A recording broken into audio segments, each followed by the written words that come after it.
This is Karen from the QuickBooks team. Connecting your bank and credit card accounts to QuickBooks is the fastest way to accurately record your company's financial transactions. Let's go over how to connect a bank or credit card account to QuickBooks and choose how far back you want QuickBooks to pull your transaction history. To get started, select the Banking or Transactions menu.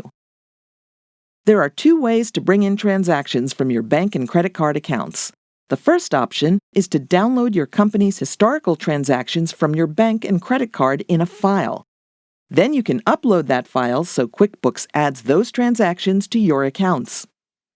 If your bank doesn't have the option to connect your accounts, you can usually still get a file and upload transactions manually.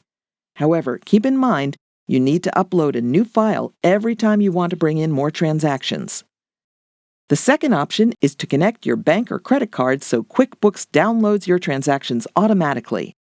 Let's connect an account.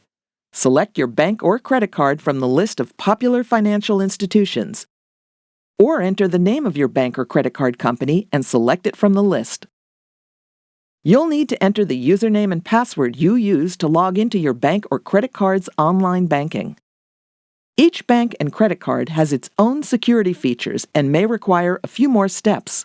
Once you've finished with your bank or credit card sign-in steps, QuickBooks looks for all the accounts you have with your financial institution.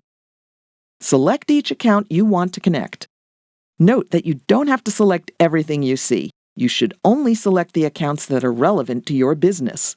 If you see a personal account that isn't business-related, you can leave it unselected. At this point, QuickBooks will connect your online account with one from your chart of accounts. If you've already set up the account on your chart of accounts, you can choose the relevant account from the drop-down menu, or choose the kind of account you want QuickBooks to create for you. Once you've selected the accounts you want to connect, you need to choose how far back you want QuickBooks to go when it downloads transactions from your bank or credit card account.